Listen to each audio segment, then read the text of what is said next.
podcast is part of the Sports Social Podcast Network.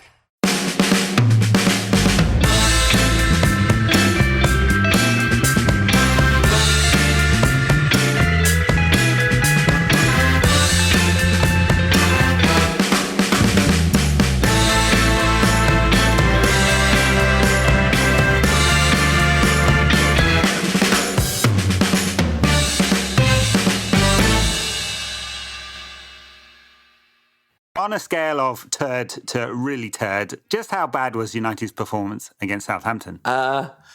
Yeah, it was pretty terrible. That second half did not have the catalyst of the catharsis of 3 last-minute goals to make it 4-0 to make the game feel good. What was going on there? I mean, United were second best before Lukaku's goal, and it was about even for the rest of the first half. And then it was all Southampton, and by the end, it was a sort of 9-0-1 formation Mourinho had. Classic Mourinho, that is. But I guess, look, the positive about this is that in previous seasons that would have ended up 1-1. Yes, I mean we're keeping the count, right? The count is now up to 6 of 8 points on that. Was it 24 we've got to get to? Well, we're well on the way to that already. Another 2 points we have over the equivalent performance last season, 0-0, right near the back end of the season when Mourinho played a bunch of reserves and stuff because he was prioritising the Europa League. So it's a massive win, and it was huge to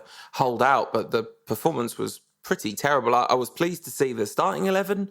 You could say that was definitely a big sort of statement of intent, sticking with the 4-2-3-1 and all that stuff, and it paid off with that goal. But then just everything went really badly wrong, and maybe that might have been the most amount of Mourinhoing we've had since the second leg of the Europa League final. Yeah, second half. Yeah, second leg of the Europa League semi-final. Semi-final. Yes, I mean it was very, very negative, and unnecessarily so. I mean it's not as if Southampton have been in stunning form. They've lost just the once in the Premier League, until today. And to Wolves in the League Cup and a couple of draws. You know, they've been sort of middling form. So, but they haven't scored any goals. No, right. So it was a weird way to approach the second half that terrified of them scoring. Yeah, I think Mourinho sort of shit himself. I mean, maybe he just felt that his team just wasn't on it today. Maybe one of those days. Look, United are definitely going to play better this season than that. So we'll chalk that one up to the bonus column, won't we? You know, remember Sam Allardyce had his gold, silver, bronze and bonuses. This is a bonus because we played crap and still won, which is fair enough. And look, Lukaku scored again. He's now got 6 in 7 games and would have had 7 in 7 if he hadn't missed that penalty. He's got 8 in 8. 8 in 8. Yeah, you include the Super Cup. Yeah, we do. The man is in incredible form, which is delightful. I wrote an article for you, Max, about how it's reminding me of the Van Persie season, not just because new strikers come in and hit the ground running and scoring loads. It's the kind of, we knew he was good, we didn't know he was quite this good. That's my feeling. I say we, I mean me. But why is he this good? Is it because he's like, physically strong and a beast? Or is there something more about him? Well, I mean, of course, his physical strength is a tremendous asset, as his physicality is phenomenal, and yep, that's a major part of his asset. I think there's a potential that might not be the only thing that is about Romelu Lukaku. He might just be one of the most studious centre forwards in the game. Roberto Martinez at the age of 20 saying of Lukaku that he was a student of the game in a way very few 20-year-old footballers were. Greg Johnson, the new editor of London, Football.London, and former features editor at Squawka, said to me that he loves the fact that Lukaku is such a geek about being a centre forward, and he is. He loves it. And you can see him. You can see that thought translating itself onto the pitch as he pulls defenders all over the place. I think he's actually a very, very intelligent footballer. Unfortunately, the dog whistle hasn't been taken back by some people who labelled him as nothing more than a physical player. But that's a shame. We'll have more of that later in the show. Should we just do it now? Should we just get out of the way? Well, do we have anything more to talk about the Southampton game first? Lots to talk about, I guess. The substitutions by Mourinho. I mean, the Mkhitaryan for Smalling. Awesome. Yeah. Not that Mkhitaryan was having a good game, partly because he was playing right wing back. But yeah, that was a one heck of a defensive roll of the dice from Mourinho. And I was thinking about this. The one maybe generous reading you can give it, rather than Mourinho just bricking himself, was the fact that we've got an away game in the Champions League in Moscow on Wednesday. And so there's a lot of travel. It's a really important game. Maybe like not rolling the dice with Martial. Maybe Lingard is planning to have involved in that game or whatever. There's, maybe some of that is to do with what his plans are for Moscow. But it didn't, that didn't occur to me until after the full-time whistle, I have to say. Yeah, I don't know. I thought this was just a classic Mourinho reaction when his team isn't playing very well. So maybe it's Moscow in mind, but he didn't make any changes to the team versus Everton. So, and I think substantive. My only, coming back to the team selection while it's top of mind, my only sort of comment on that was that after United's victory against Burton, which we'll cover, Anthony Martial was man of the match, outstanding performance, and he was asked why is Martial playing so well. He said because he's happy, because he's a confidence player and he's getting some time and scoring goals, and then of course he gets dropped, which I can totally understand because he likes the control that Juan Mata brings to the team, and Mkhitaryan is obviously a sort of favourite of his even if he is a bit not always making the right decisions at number 10. And obviously Rashford gives him that kind of defensive side of things as well. So I understand fully the decision. But, that is harsh on Anthony Martial after a really, really fine performance in midweek. Yeah, I really hope he's planning to play Martial in Moscow. I really do. I really hope that he's in the starting 11, and then that will kind of make sense of it a little bit, especially if he's done the kind of Fergie thing and said, there's a game I really need you for in a few days' time. So that's why we're not using you in this one. But I have to say, it's not in Mourinho's nature necessarily when United are 1-0 up to bring Martial on, unless it's in fact, out of all the games so far, maybe at Swansea brought him on at 1-0 up, but there's definitely, if it's 1-0, he prefers a different option to injecting Martial into the team, which is such a shame because, like you said, there isn't a logical... there isn't a logical reason. There's not a logical player to drop out of that attack because Rashford scored 2 against Burton and looked kind of on fire himself, and he'd been struggling the game before, so it was probably good not to knock his confidence. But yeah, Martial was playing like a man possessed against Burton. Rashford had a more difficult game against Southampton, eventually substituted for Daley Blind, but by that stage Rashford was playing as second left-back anyway. I wouldn't even call him a left-winger at that stage. United were playing 2 full-backs in front of 2 full-backs, 3 central defenders and 2 holding players, and so Lukaku 50 yards away from his teammates. 3 holding players, Herrera, Fellaini and Matic, all holding. Yeah, nice. There was this game, I was playing Football Manager 2011, and I was managing Sunderland, and that was before the end of that season when Sunderland became the enemy, right? And we were playing against Chelsea at Stamford Bridge, and I was looking at the 2 teams thinking I'm going to get absolutely hammered here, and I literally put 2 fullbacks in the fullback spots and 2 other fullbacks in the wing-back spots and had them play wing-back defensive, and they won 1-0.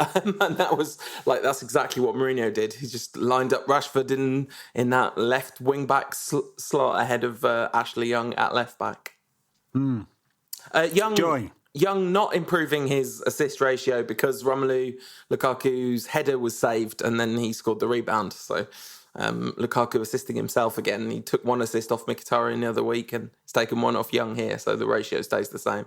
Yes, yeah. A few people on Twitter asking that one. How much is per goal or assist? Ashley Young. I did a little. It's a little bit rough because I can't tell you exactly what he's been earning, but around £110,000 for 326 weeks. Plus a £14 million fee, works out to a little bit over 1.5 million and a little bit of change per goal or assist for Ashley Young.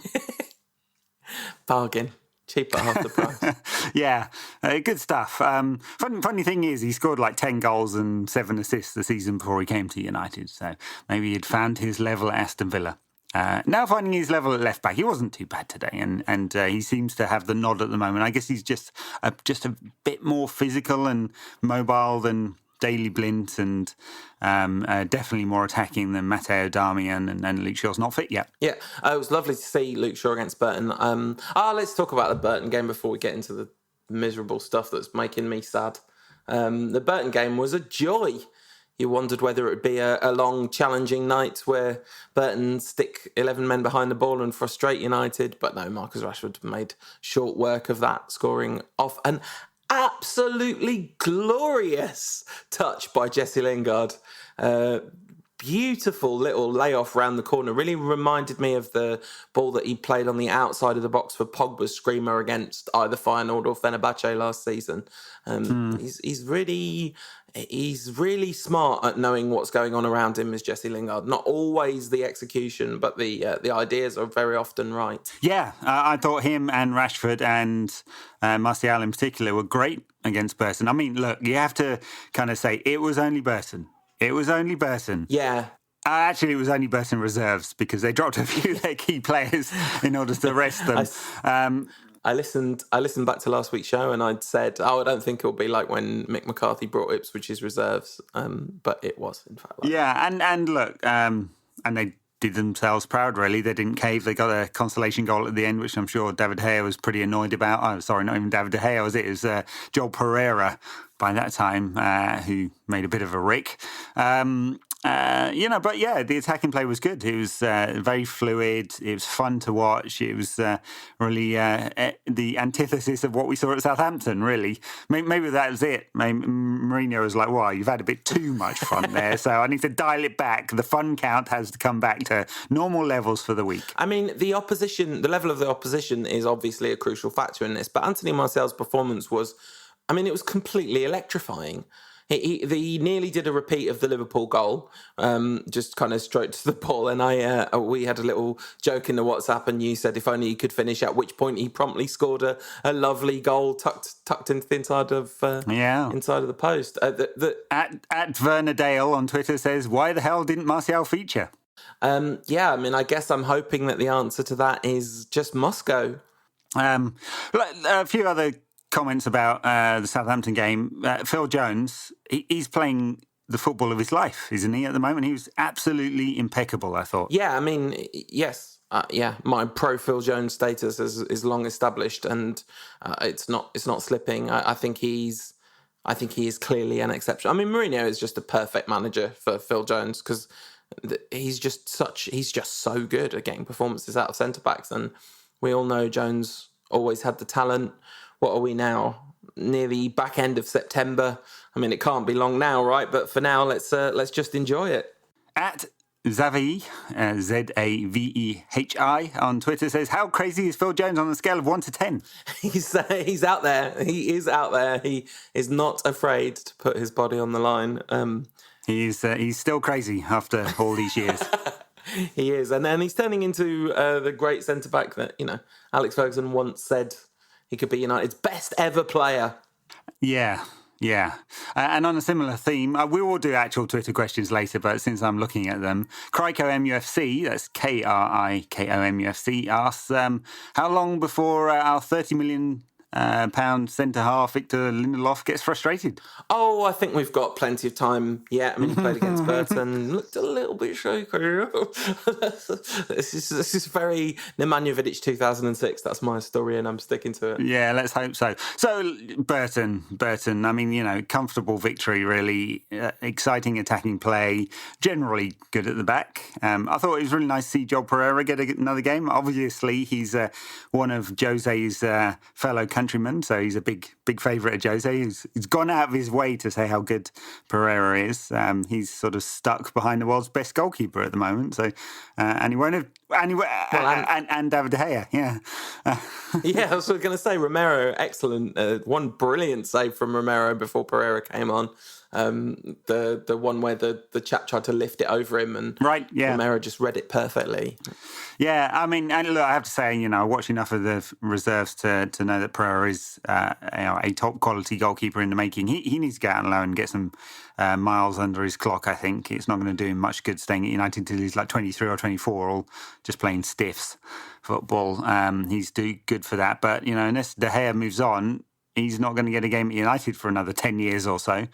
So I mean, but I think he'll have a good career either way. The starting 11 was interesting. No kids apart from Marcus Rashford, who does not count anymore in that category. No kids as such. We were speculating that Tuanzebe might be likely to play.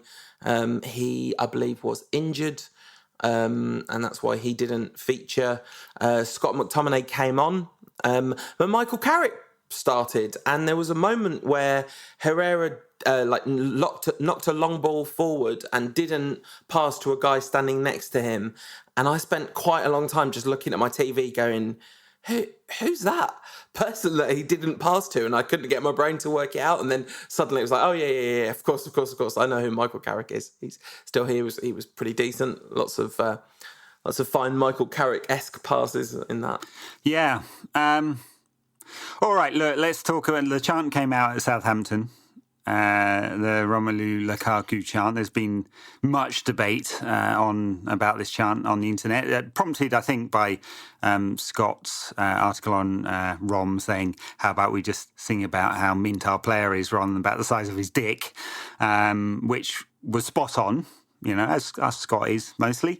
And then a lot of national coverage about it, kick it out. Anti-racism body saying it's a stereotype and it should be stopped. It's racism. Lukaku eventually coming out and saying he'd rather fans didn't sing it and moved on. Most sensible people coming out and saying this needs to stop now, and yet it was still sung at St Mary's. What's your take? It was sung along with a rousing chorus of "We're Man United, we'll sing what we want." Yeah, fine, sing what you want. You can be racist if you want. There will be people listening to this annoyed at the political correctness of this. There will be people going, what about the park chant? What about the this? What about the that? What about you shut up? What about you open your mind and listen to why this chant is a problem, as opposed to looking for all the reasons that you don't want it to be a problem. Maybe the first time you heard this chant, you thought, oh my God, this is hilarious. And listen, there's no judgment here if that was your initial reaction. If you're a scumbag, if you're an actual racist, then who cares what you think, right? But assuming that's not you and you thought this was hilarious, it's probably likely that you don't know the history. You probably don't know why why this stereotype exists. Look into it. Do the research, find out why this stereotype exists, and then tell me you think this is funny. Well, look, it's really simple. I'll give you the 30-second answer on that one. It's about debasing black men and turning them into animals. And in fact, this is exactly what happened during long periods of deep oppression over black people in the States, where the fear of black men raping white women was, a story and used in multiple lynchings and in court. And people went to the electric chair as a result of this, because they used to electrocute rapists in the States. So, and much deeper than that, it's the starting point for deeply insidious racism as well. I actually have no patience. I try to argue with people on Twitter about this, but I'm afraid if you just don't get it, you're just too ignorant to understand. This is really very deeply offensive, and it needs to stop. And United fans got to be better than this. And they aren't, and that's clear. I mean, they'll sing about Suarez being racist because it suits the narrative because he's a Liverpool player. But as a collective, this is a long time ago now, right? But when we saw QPR beat United 4-1, and we were walking out of the ground on New Year's Day 1992, some geezer goes, I can't believe we lost to a black team. So it's not that's just one geezer, sure, but this is United fans, there is a kind of broad spectrum whereby like people, Asian people, black people were more welcome at the big clubs than they were at the more parochial clubs in the 70s and 80s. That is something to be proud of, but there's plenty of racism too. And the thing is, people don't know that this is racist. They don't know they're being racist. That this has to be part of the analysis, because there are some people that wouldn't care, but I think people think they're being a bit politically incorrect and a bit fun with it. You know, a lot of people have said to me, what about the park chant? Someone even said, before I took a little Twitter break, someone even said, have you ever sung the park chant? And I was like, come on, you obviously don't know me, right? Obviously, I haven't sung the park chant, but like, I'm not the template here. I'm like a ridiculous lefty. I'm not gonna sing that chant for a whole variety of reasons, not least of which council housing is actually a really good thing. So that's like not least of which. But actually, there is a solid argument to say that my objection to the park chant is about political correctness. It's about not wanting to label a person based on their difference, not necessarily wanting to bring a kind of national stereotyping into it. The Chris Smalling chant, he's big and he's black and he plays at the back. Now, for me, I don't really like that chant, but that's because of political correctness. I don't really like the fact that his difference is the thing that's being pointed to here. I don't think that's really necessary or helpful. Those two objections, I believe, are political correctness. My objection to the Lukaku chant isn't political correctness. It's about straight up racism. They're two different things. They fit into different categories. I don't like either of them. I don't expect other people to agree with me on them. I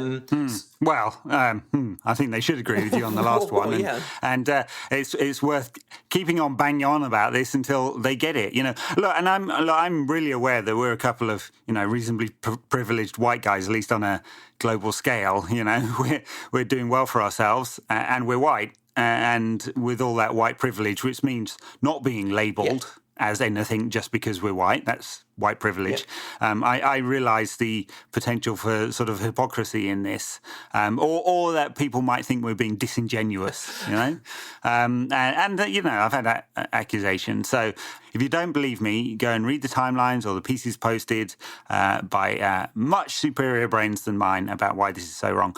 And hopefully you'll go away with feeling a bit enlightened. And this comes in the context of we had today the President of the United States having a rant about Colin Kaepernick, again, NFL quarterback who can't get a job now because he protested against police violence against black people in the States, and said anyone disrespecting our flag should be fired, and so on and so on and so on. I don't even know if that's a dog whistle. That's a dog horn. Yeah, I mean, he's... this is straight playing to the base. Yeah. And it's, again, a deeply offensive statement, and using the power of the presidency to amplify it. And I'm afraid, I think that globally that has enabled more people to go, oh, that's political correctness, and they're just wrong. And I don't really care if people don't like our left-wing bent on that one. And yeah, I mean, there are a lot of things about which I have a left-wing bent. I do not believe this to be one of them. This is... the other thing I saw, I saw people saying, it's only white people getting upset about this. And... God, I wish that was true. I wish the people who aren't the people that are being directly negatively affected by this were the only people getting upset about it. But do you know what? That isn't what's happening. So Kick It Out said it was racist, right? They didn't mess around with that. There wasn't any subtlety in the language. There's no subtlety here. If you want to sing a racist chant, sing this chant. If you don't want to sing a racist chant, don't sing this chant. If you don't think this chant is racist, it is because, everything I've ever said about football on this show might be wrong. There's no opinion that I've ever uttered on this show about football. Remember the Johnny Evans thing? But not even that.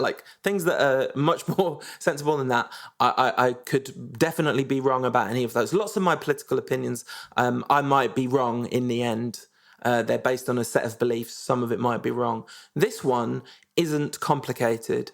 This one, there's no room for doubt. There's no, oh, maybe this is the case, maybe this isn't the case. I'm sorry we've talked about it so long in a way, but I'm also not sorry we've talked about it so long because it's so important and because there is an enormous educational opportunity here to enable people to understand a little bit more about what racism is and what racism has done. The first time I heard this chant, somebody sent it to me saying it was hilarious, and I genuinely felt like, you said we might be being disingenuous. Hopefully nobody thinks that. I felt like I'd been punched in the stomach when I was sent that chant. I was sent it by multiple different people telling me it was hilarious. Every time I was a little bit more heartbroken because you're like, oh, yep, this is what people still think. And it's real sad and it's racist. All right. Well, I think we've made our position extremely clear there. Yeah. Let's move on to some Twitter questions. You have been taking a Twitter break, so for about the first time ever, it's great. We're going to see whether I can actually do questions on Twitter and not totally screw it up. I'm not sure about that one. We'll have a go, shall we? So, friend of the show at JSF_7 says, how's my bald Paul doing? I'm good. Cheers, Jay. I'm good. I hope you're well too. Very good. At _Tommy A asks, have you ever seen a ghost? No, I've never seen a ghost. I can only imagine, Ed, you are extremely sceptical of anything to do with the paranormal, so it's not even really worth asking you. What's the creepiest experience you ever had, though? Creepiest experience? Yeah, do you ever get a little bit of chills that made your kind of intense skepticism weaken for a second? No. No. Alex Ferguson used to call Mesut Ozil the ghost because of the way he drifted around the pitch. I think it's because, like ghosts, his performances just don't really exist. Anyway, let's move on from that one. Is Ashley Young the world's best left back? Asks Werner Dale in his second question of the afternoon. I mean, he's got to be up there, right, as part of the conversation. I mean, no, he's obviously not the world's best left back, but I mean, I think his performances in general at both left and right back, since Van Gaal, in his infinite wisdom, decided that was a thing worth trying, have been way better on average than anyone would have predicted before that happened. Yeah, no, I mean, does a job. All right, being a bit more serious, at Lucas_M United asks, who do you rate more, Martial or Rashford? Have we had this one recently? I don't like this question. It upsets me. I know, you got to pick one. I mean, look, I'm not making the rules. Okay. We give this time to the listeners. You got to pick. I mean, I pick Martial if I've got to pick one. And Rashford's a brilliant player, and I love him. You big racist. That's just because he's French. I mean, listen, it is a bit because he's French, but Rashford's from Wythenshawe, which obviously makes me predisposed to liking him. I think that they are. I think this is a really unnecessary comparison. First of all, I really think it's like, well, let's just enjoy both of them. I think Martial has slightly more to his game right now, but on the other hand, Rashford's kind of big match call and his ability as a centre forward is just like incredibly impressive. So, yeah. Yeah, I'd be tempted to think a bit cynically about the question, except for they are doing a job share at the moment, so I think it's a fair one. Okay, so what's your answer, by the way? Well, I'm going to pick Rashford right now. Right now. Okay. Is that just so we have one each? Yeah, maybe. I think the underlying talent might be with Martial. Although I think Rashford's going to go on and have an awesome career.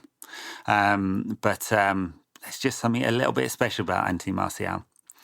So, if Andy Cole was a 1 in 3 chance guy, asks Gigi Bambino, do you know what I mean when I say this? Is Mickey a 1 in 3 good decision type guy?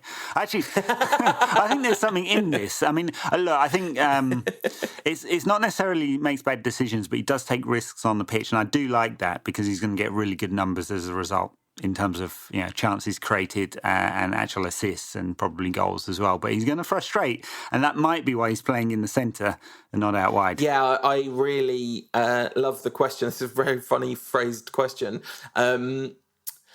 Yeah, I think his decision-making is generally fine. He doesn't tend to lose the ball because he makes bad decisions. He tends to lose the ball because there's one too many touches. I mean, not even one too many, but one of his touches goes loose. That's what's been happening lately is the first or second touch, normally second touch, goes a bit loose on these runs. Yeah, it does. Yeah, I think he could definitely tighten up his game. I don't mind him taking risks, and I think that's a good thing. I think you do need some players like that, especially in a Jose team, when it can be a bit on the tight side sometimes.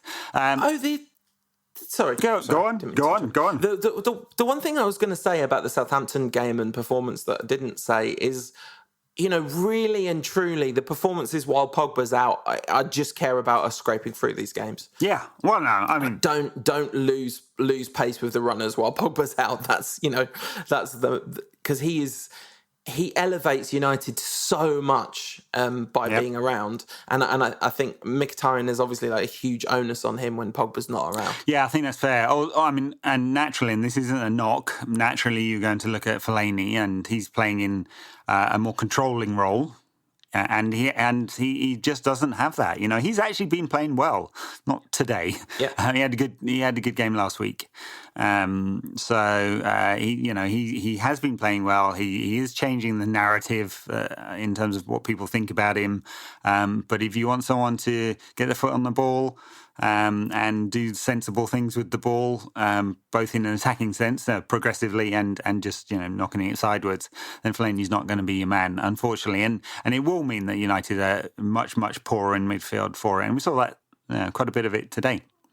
Anyway, at Rodri_2_W asks, which season will Rashford break Rooney's goal-scoring record? Now, we've definitely had that one before. I reckon we're on for 2025-26. But it's an optimistic question, isn't it? At volley_junkie says, what would Jose's favourite tea be? I think he's a Lapsang Souchong man. Do you think he likes the kind of smoked flavour that comes with that? Do you think he likes a kind of slightly insipid tea, like an Earl Grey, or a very solid, robust builder's tea? No, Phil Jones takes the builder's tea. I'm not having any other answer except for Phil Jones on builder's tea. Juan Mata's drinking the Earl Grey, NQAT. So then you've got Phil Jones on the builder's tea. I give Jose a Lapsang Souchong, see how he hangs. Yeah, very good. Very good. All right, couple more, and then we'll move on. Friend of the show, at Simon Stevens. What's your quarterly take on this week's quarterly review? I guess this one's directed at me. Although, sure is. I'm sitting right back. Honestly, anyone could answer this one. Gangbusters. United are growing gangbusters. So, record turnover, record EBITDA, cash, basically. Record growth in commercial and broadcasting. Wages up, sort of low double digits. Not unsurprising. I mean, a few big earners have come off. I'm not sure they'll be in this quarter, though. But generally wages going up as new contracts are signed and so on. And bonuses for Champions League and that type of thing. Great quarter for United. Gross debt is about the same. I think it's got to the point we can now say that the Glazers are kind of happy with the amount of debt that United has and aren't really interested in paying down any more. Particularly, we'll see. They haven't sold off any shares for a while now. Net debt is quite a bit lower, but that's just because United have got a lot of cash in the bank at the moment. So much as Andy Green said a couple of years ago now, forecasting United's cash flow would reach more than 150 million EBITDA per year. It's gone past that, and I think United is in a very, very healthy position. Could easily pay off the debt if the club wanted to, but they're happy with the leverage at the moment. So all good on the financial front. So can you give us a quick economics 101 of why you would keep some debt on the books? You can write off the interest payments. Sometimes debt is cheaper than equity if you're really looking to release cash. Really depends on what part of the economic cycle you're in for that one. That's a very complicated question, of which several Nobel Prizes have been won. Depends on the economic cycle. Right now, debt's cheap. Debt's really Right. cheap. If in a post a new financial meltdown world where debt wasn't cheap, you might actually want to release some of the equity, pay off the debt. It'd probably be cheaper. Typically speaking, equity is very expensive. I'm painting some really broad brushstrokes, and there are several Nobel Prize-winning economists spinning in their graves. There's at least one economist listening to this podcast, at least one, and I'm going to guess there's more than that. Yeah. Anyway, a really simple summary is United are doing great financially at the moment, and that's why the club can go spend a lot of money. Could actually spend a lot more money. So Griezmann in January, is that what we're saying? Well, why not? Diego Costa has gone back to Atletico. Griezmann's been playing up front, so do you move him or do you just move him? Know what I mean? Oh, it's exciting. Although, my goodness, where on earth do you put Antoine Griezmann in the current Man United setup? Like, that is clearly not a player that this team currently desperately needs. But What, are you playing where Mkhitaryan's playing and Mkhitaryan goes wide right or, into the rotation? We drop Juan Mata over at Heat. They can pry him from my cold, dead hands, Ed. Last question. That's Gary_1105 says, do you think it's good for everyone to take a Twitter sabbatical once in a while? My genuinely sincere and serious answer to this question is it should be taught on the syllabus as absolutely crucial. Information overload is a genuine psychological problem, not an invented 21st century. Well, it's obviously a 21st century phenomenon, but it's a very real problem. We're not designed to have drip-feeded constant external stimulus going into our brains. It generates a lot of anxiety and all round not particularly good for you. I was going to say I'm quite happy to look at a couple of computers and a couple of phones and the TV all at the same time. But then again, I can't sleep. So maybe the things are linked. Yeah, I was just going to say,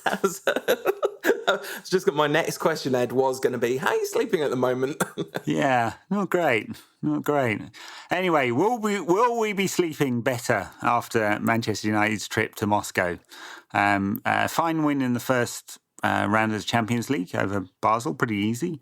I think after that I got a bit of hubris and said United will walk this group.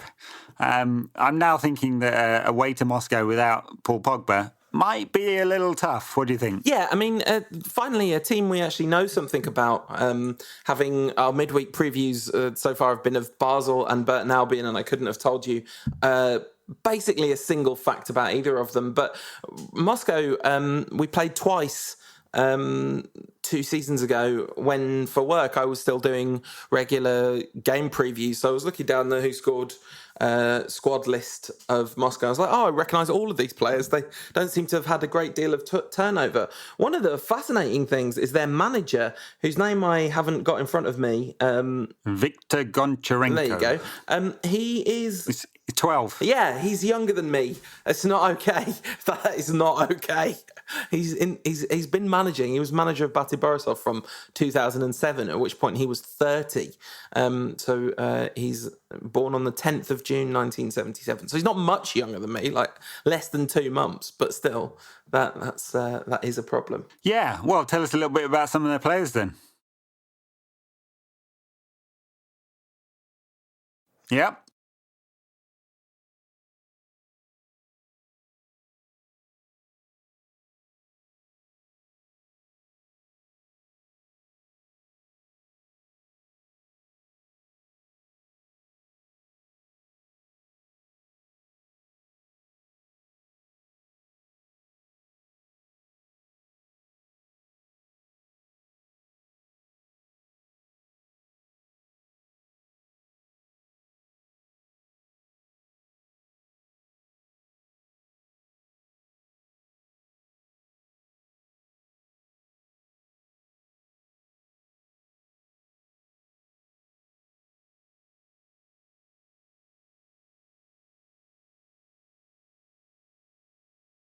Yeah. Who must be about 80 now, but has been playing for at least 50 years. He's only 31, which that was weird. Amazing. Was he like 12 when he got in the team? Yeah, he must have been, because he's been around for a long time. Alan Jagoyev, of course. Yeah. Big creative long force. linked with big clubs, never quite made it out of Moscow. I mean, assuming his pay package is pretty good, because he could have moved, I'm sure, if he really wanted to. Didn't quite do it. Yeah, I mean, it's interesting. Russia is not necessarily a country where all their best players necessarily move abroad, is it? There's a kind of... That's true. It's true. And it'll be an interesting away day for United fans. So I think the club's actually paying for the visas or something like that. I think they did this last time as well, which is good on the club. I mean, a long old trip, sort of 5-hour flight out to Moscow, and they'll be playing at the VEB Arena. Did we play there last time? I can't remember. It's a fairly new one. It was only built a few years ago. Yeah, I believe we did. Martial scored there, of course, in a 1-1 draw. That's right. Martial hopefully will play again. He played up front in that game. He won't obviously play up front because I'm sure Lukaku will play. When they came to United, there were very few away fans. I think they just had, the little away fan overflow bit next to where they are. I think they just had the overflow last time, but I think there were a good few travelling Reds, people that got the train and all sorts last time. But that's obviously very good. Yeah, I mean, it's a fascinating club really because it's one of the old Soviet clubs, the former army club. I think CSKA, Central Sports Club of the Army, whatever that actually is in Russian. I was listening to the excellent Talking Tactics podcast the other week, and they explained that CSKA means army, Spartak means leisure centre, gym type organisations, and Dynamo means police. That was very interesting. Right. Yeah. And depending on which head of the party was in charge at the time, depending on who won. This is apropos of nothing. The chairman of CSKA Moscow is the head of the Russian, is the head of the financial group for the Russian Football Association. That's it. That's just a piece of information apropos of nothing out there on its own. Well, since we're talking about associations and that kind of thing in governance, we'll move on from the Champions League just for a brief moment. Bit of a problem at the FA at the moment. I mean, really could have said this at any point last year or the year before that. I mean, talk about an organisation that is not fit and proper. The manager of the England women's side, very successful England and very good England women's side, sacked this week, not because of racist comments made against, allegedly, I guess we have to say, two England players, but because he was, let's say, making friends with his a team he coached at Bristol a few years ago in the most inappropriate circumstances. I haven't been following this story. It sounds terrible. These are the kind of things you miss if you take time off Twitter. Yeah, well, let's just say, if you had a male manager of a female team, or I mean, honestly, any mix of anything, but manager, or indeed not. Yeah, exactly. Manager and player. Not exactly an appropriate sexual relationship, is it? But this appears to have been what happened. And although he was given the okay in terms of safeguarding, as you know, he's not a nonce, the FA committee in charge of looking at this said at the time. Is that the language they used? Safeguarding is the language. I mean, yeah, okay, right. No, apparently the report talked nonsense. Come on. Sorry, just went all Chris Morris for a second there. You're just proving that you're not obsessed by political correctness. No, I'm definitely not. But depends what's important, right? So finally the chairman of the FA has taken a look at this report 2 years later and gone, whoops, I think we may have made a mistake here, lads. And of course, the biggest mistake being the total absence of leadership, because he's going to have to go. Martin Glenn and probably a number of the executive committee will have to go too. And in fact, and I think I've said this before on this pod, I'm not normally one for government intervention, especially in our beautiful game, but on this occasion, it absolutely desperately needs to be, because this is an organisation that cannot reform itself. Interesting. Yeah, that'll be interesting to see how all that plays out. And we've seen various different chairs of the FA, even in the lifetime of this podcast, haven't we? And they've all come in for various different sorts of criticism for a variety of failings. Obviously, the attention is always on the England men's national team's performance as the sort of barometer for success or otherwise of the FA, but it absolutely shouldn't be, should it? There's a much broader remit there. Yeah, well, it's an organisation that doesn't look like. I mean, look, I work for a a multinational organisation that deals with a lot of complexity, and I can tell you we're definitely we know you're a spy. Ed. We all know you're a spy. We deal with that kind of complexity and multiple interests in a far superior and more professional way than the FA does. I have to say this is a really, really poor organisation, and it just can't fix itself. You know, if I was the sports minister, I'd say enough is enough for the benefit of all.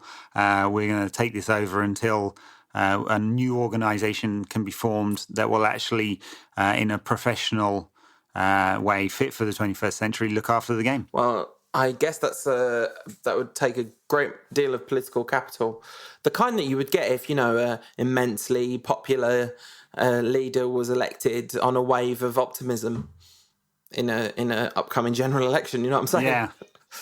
Yeah. I don't think Boris is there yet, though. Or ever, hopefully. That's a total mess. Anyway, let's move on. There's another game after the Moscow game. I mean, hopefully United come back fresh from a standard 4-0 win when we get back on track. And there is a game next weekend at home to Crystal Palace. We're going to this one, Ed. We're actually taking the Rantcast on tour. Not literally, but me and you are going to go to the football. Yeah. That's exciting. The last game at home to Palace was one of the most fun of the season. It was a reserves game with Paul Pogba returning as a reserves alumni, allowed to play on special dispensation. The wave that he gave to Old Trafford as he came off the pitch just before half-time, after having scored a goal and absolutely bossed it, was really, really enjoyable. Josh Harrop scored that great goal. Demi Mitchell put in a real fine performance. Scott McTominay was excellent. And Wayne Rooney said goodbye to Old Trafford. He did. Now, Palace. They lost again. They got absolutely smashed by Manchester City. One of the worst teams in the Premier League for some time.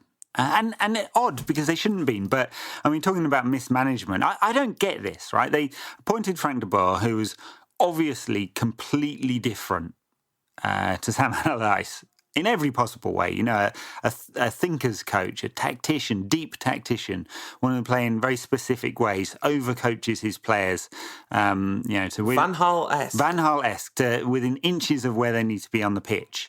So you do that and then you give the guy 4 games and then sack him. Now, you could say, well, the players couldn't get on with him. He's not what we thought he was, but where's the due diligence? Or you can go, well, we panicked and we sacked the guy after 4 games. Does that make any sense when you're making a significant change? I just cannot square this circle about what Palace... We had this exact conversation, didn't we? About last week. What Palace are doing here. It makes no sense to me whatsoever. It's bizarre. And as has been widely pointed out, this is not an original thought, but why would you do it then?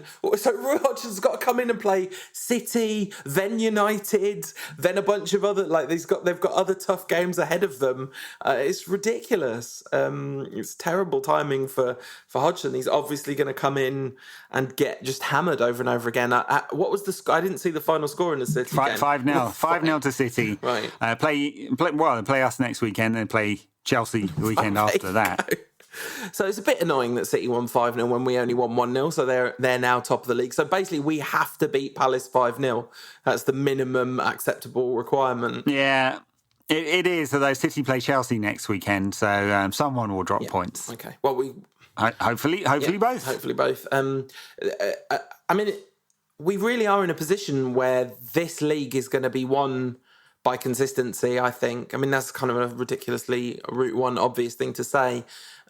But I think that the team that can hold it together the longest is going to win the league. And at the moment, City look completely unstoppable. But they looked completely unstoppable at this stage last season. It would seem logical to think that they've kind of dealt with some of the issues that cost them so much in the middle period of last season. But we'll see. That the jury is still somewhat out. But as it kind of is for United, because that performance against Southampton was really, really underwhelming. Although, and the Everton game. I asked Michael Cayley to split his XG map into, because the overall XG map for United against Everton was like, United absolutely battered them.